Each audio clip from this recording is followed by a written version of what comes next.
everybody, this is Flint from Flint and Steel Survival coming at you from my Fortress of Solitude to bring you a VR to Mr. the Fatman, Chad. His challenge was to pick some blades under $25. I have a lot of knives, and most of the decent $25 and under knives I owned, I've gotten rid of, passed on, wore out, and no longer have. So I picked three that I think are pretty good contenders for some good budget knives under 25 bucks. I don't have as many budgets as he does, and I couldn't really come up with anything wood-handled, but I did try to stick to folders.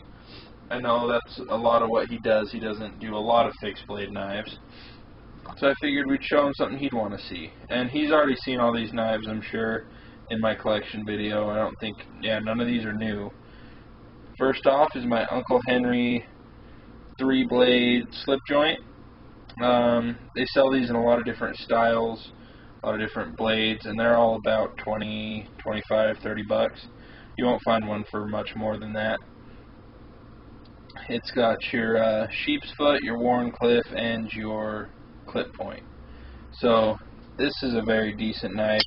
This is not tactical in any fashion, but if you want to get a job done and get it done quickly and easily, this is a very good blade. Let's see if I can find a piece of paper.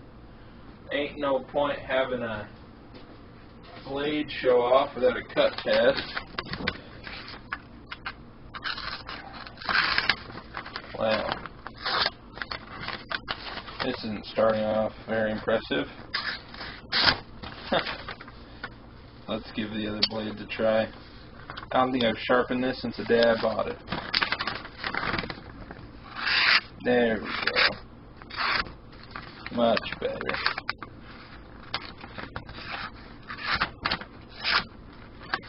At least closer. For this price range, you can still get a blade screaming sharp. I probably should have sharpened these up before I brought them on camera and tried to cut test.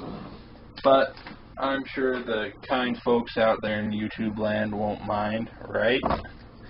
Next up is a tactical blade. They have many versions and styles, but this is a out the front automatic knockoff knife. It's meant to mimic, this one specifically, the knife carried by the Joker and Batman. His obviously wasn't a spring assist, his wasn't out the front.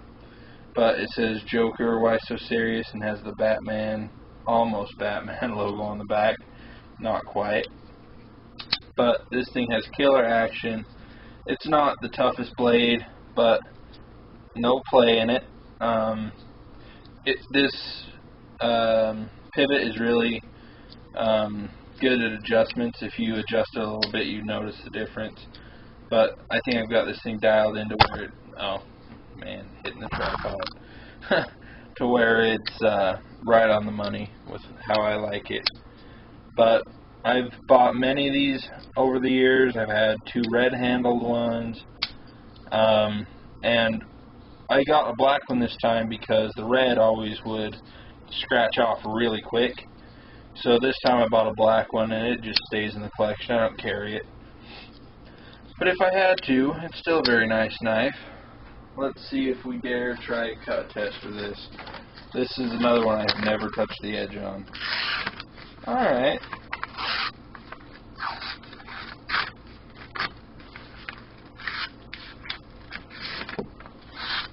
Not too bad. I mean, we're getting some shavelets. So pretty decent. Not much else to say about this, but oh, I should give you prices on these. This specific one was $23.99 when I bought it.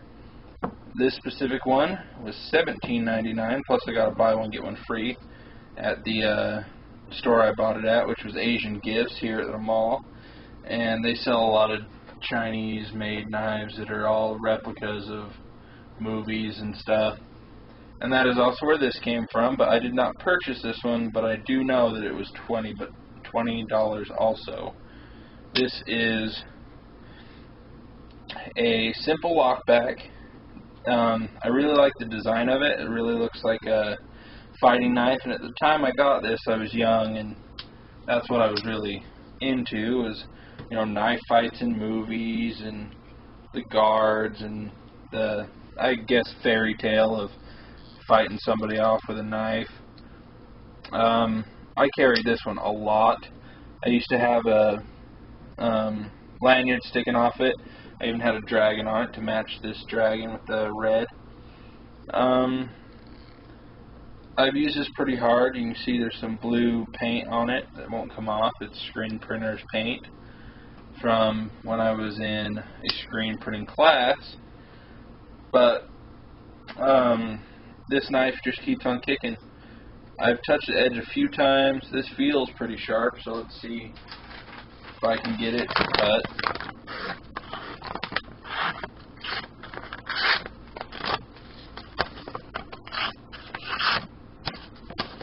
It's been a long time since this was in the sharpening rotation.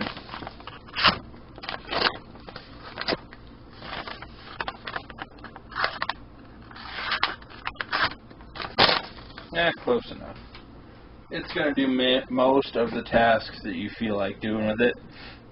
Plus it looks sick. I mean, you really get a good grip on this, it's not going anywhere. It's got really nice grip. The blade's fairly decent size for the handle. Over the years, it's got a little bit of play in it, just a little bit. You can hear it, I'm sure, but it doesn't have an adjustable pin. I mean, I could just take it to a bench and kind of tap it down a little bit more, but I'm afraid I would tighten it too much to where it's not smooth as it is now. But it's definitely something I'm going to have to do one day. This was a gift from my little brother, so I didn't have to float the $20 price tag, but I do love this knife. I used to actually have it on display in my room after I stopped carrying it in a little knife stand that kept it up like this. But I definitely think this is probably my favorite of my budget knives, just for how much I've carried it and how much I've done with it, EDC wise. So those are 3 knives under $25. I picked folders. Now let's do one honorable mention from the fixed blades, and I don't know if you count how much I paid for it or how much it's worth, but this is probably my favorite budget knife under $25 that I've ever owned. This is the CRKT Sting. It's my backup blade when I'm going somewhere where I feel like I might need it. So the city, or, you know, anytime I feel like it's more dangerous than just going to the grocery store, I'll put this on. I tried carrying it with a lanyard, didn't like it, but what I really want to start doing is start throwing it. I picked this up at a pawn shop for $25 on the dot, cash, and the pawn shop I go to, if you have cash, they'll deal with you. They'll make really good deals with you, actually, because then they don't have to pay the credit card processing fee. So normally you say, you know, I got 25 bucks cash on it. They say okay or no, and if they say okay, you hand them $25, you don't even get a receipt, you just walk right out the door. So that's what I did with this. The sheath it comes with is Kydex, I think, laid over some ballistic nylon. So the entire inside of this, all this is Kydex, including the back, and they've laid on and sewed nylon over it.